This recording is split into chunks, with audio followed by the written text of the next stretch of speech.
Mis hermanos, Dios les bendiga, les habla un día más Teo Hernández y hoy día, mis hermanos, voy a compartirles el capítulo número 4 de Oseas. Pongamos como siempre mucha atención, mis hermanos, abramos nuestros corazones para entender el mensaje de esta palabra que voy a leer en este momento. Y si usted tiene su Biblia con usted, allí en ese momento sáquela también. Vamos a leer todos juntos para que la palabra de Dios entre en nuestros corazones.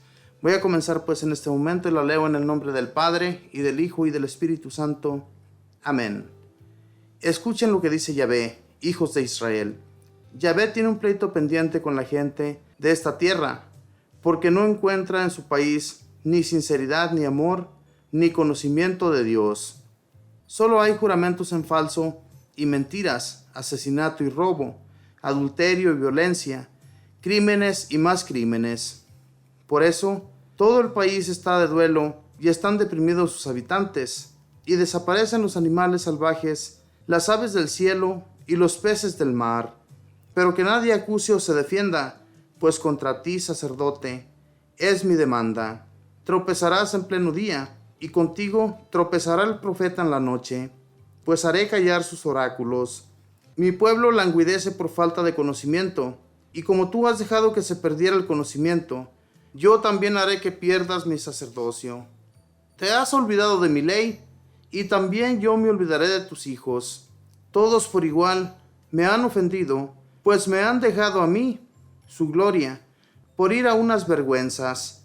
Y como comen de los animales que mi pueblo ofrece por el pecado, les conviene que mi pueblo siga pecando.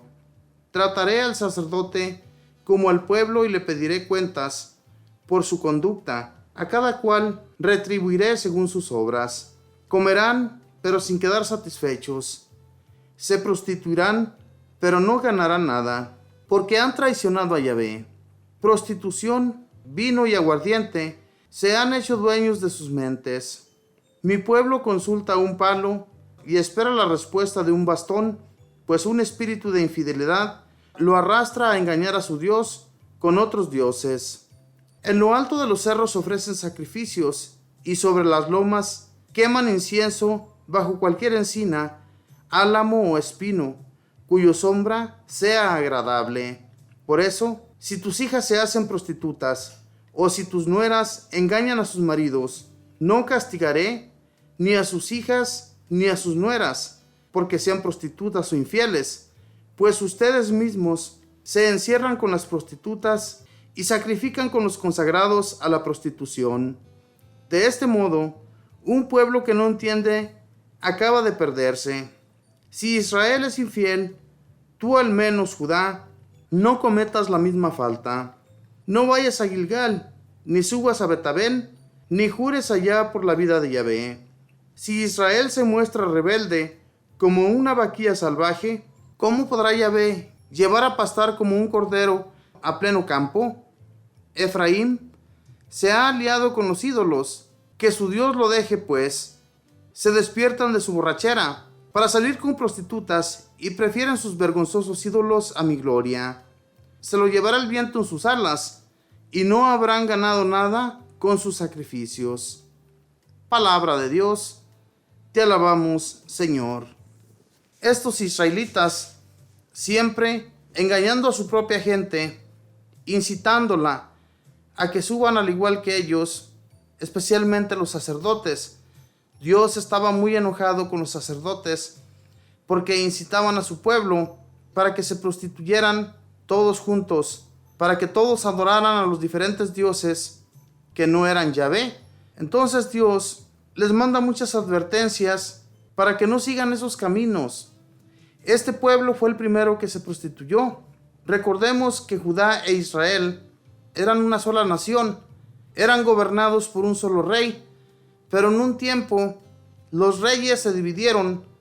Entonces Israel y Judá quedaron separados el uno del otro, y el pueblo de Israel se comenzó a prostituir, comenzaron a adorar a otros dioses, olvidándose totalmente de Yahvé. Entonces Yahvé les manda decir a los judíos, al pueblo judío, que no vayan a hacer lo mismo que los israelitas, que no vayan a adorar a esos dioses, ni vayan a esos pueblos consagrados a los dioses. ¿Por qué? Porque el día que eso haga el pueblo de Judá, Dios también los olvidará a ellos como va a hacer con el pueblo de los israelitas. Los israelitas eran un pueblo muy rebelde, se comenzaron a rebelar y entonces Dios, ¿verdad que es tan bueno? Aún así, fíjense, Dios les manda advertencias para que cambien su modo de proceder y sigan a nuestro Dios. No sigan a los dioses falsos. Ellos adoraban a cualquier palo que ellos tal vez podían hacer alguna ave, algún hombre, algún animal cualquiera. A eso era lo que adoraban. Y Dios no estaba contento con este pueblo. Entonces les manda advertencias para que cambien de proceder, porque Dios les va a mandar un fuerte castigo. Si ellos hubieran cambiado cuando los profetas iban y les hablaban, pues entonces Dios se hubiera retractado del pecado que les iba a enviar. Pero este pueblo, mis hermanos, cuando los profetas iban y les hablaban de parte de Dios, ellos los ignoraban. Creían que estos profetas hablaban por su propia cuenta y que Dios no los había enviado. Y entonces Dios vio sus cabezas duras, porque las palabras que los profetas a ellos les decían eran palabras de realidad, eran palabras de las que ellos estaban totalmente de acuerdo, porque ellos, lo que el profeta iba y les contaba era para echarles en cara todas sus infidelidades. Y ellos sabían bien que estaban siendo infiel a Dios al ir y postrarse ante otros dioses. Entonces Dios, que miraba eso, les mandaba al profeta: ve y habla con ellos para que cambien, para que no sigan esos falsos caminos, porque si no cambian, yo los voy a desterrar. Y estos pueblos, mis hermanos, eran muy duros, eran muy difíciles de cambiarles el corazón. Eran personas que si Dios no los hubiera sacado aquella vez de Egipto, tal vez hubiera sido un pueblo, una nación como las demás naciones, llenas de ídolos, llenas de dioses en las que todas las naciones creían. Entonces, por eso las naciones a las que Dios no había preferido, no es que no las haya preferido, Dios ama hoy en la actualidad a todas las naciones, pero lo que sucedía, mis hermanos, que los que más entendían o escuchaban a Dios eran los israelitas, los judíos. Entonces, por eso Dios los ayudó continuamente con sus problemas, con sus guerras, con todo lo que ellos necesitaban que Dios les ayudara, Dios les ayudaba. Pero cuando ellos fallaban, también Dios les mandaba un castigo muy fuerte para que volvieran, para que ellos dejaran su infidelidad a un lado, y entonces sí, Dios iba a ser su Dios y ellos iban a estar a su resguardo. Pero, ¿qué nos sucede también a nosotros hoy en la actualidad? Nos hablan continuamente del Dios que nos ayuda, de ese Dios que no nos olvida, de ese Dios que siempre está cuidándonos, protegiéndonos y guiándonos por el buen camino.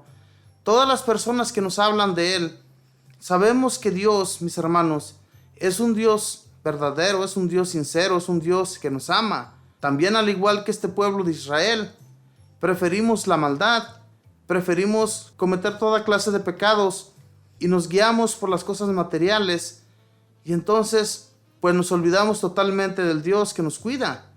Y cuando eso sucede, Dios nos envía pequeños castigos también para que volvamos, para que dejemos de desviarnos y volvamos a ese carril, volvamos a esos caminos del Señor. Mis hermanos, Dios nos ama tanto que, de no ser así, mis hermanos, este mundo ya se hubiera terminado.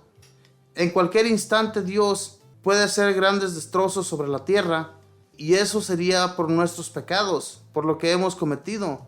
Pero Dios aún nos está dando mucho tiempo. Fíjense, en aquel tiempo cuando Él hablaba a los profetas, les mandaba decir que prontamente llegaría uno que los guiaría a ellos por la verdad. Y cuando Él llegó, cuando nuestro Señor Jesús llega a ese pueblo de los judíos, llega para ellos, para que ellos entiendan que Jesús había sido enviado por nuestro Dios Padre para enseñarnos todas las cosas nuevas. Pero ¿qué es lo que sucede, mis hermanos? Los judíos no le creen. Los judíos se tapan totalmente sus oídos y sus ojos y no quieren escuchar las advertencias de nuestro Señor Jesús. Y eso nos sucede también a nosotros. ¿Cuántas veces no nos han advertido de Dios lo que sucederá en un futuro si no cambiamos de proceder? Dios, mis hermanos, como les digo, en cualquier momento puede mandar una catástrofe muy grande, o puede también, al igual que estas naciones, desterrarnos y no volver jamás a nuestra nación. Esto puede suceder, mis hermanos, ¿por qué? Por nuestra maldad y nuestros pecados. Pero sin embargo, Dios es tan bueno, nos ha estado dando mucho tiempo para recapacitar sobre nuestra maldad, recapacitar sobre nuestros pecados, sobre todo lo malo que hemos cometido. No nos olvidemos, hermanos, que Dios está allí para perdonarnos, y cuando Él nos perdona, lo hace ya de una vez, pero no volvamos a cometer los pecados. Por eso, qué mejor que seguir los pasos del Señor, qué mejor que escuchar, mis hermanos, de la palabra de Dios, leerla continuamente, rezar, orar, presentarnos ante Él, pedirle su misericordia, darle gracias. Todas esas cosas son buenas, porque ¿a quién más, mis hermanos, nos podemos postrar? ¿Ante qué? Como los israelitas, ante cualquier palo parado, ante cualquier poste, ante cualquier árbol frondoso. Eso era lo que hacían en aquel tiempo.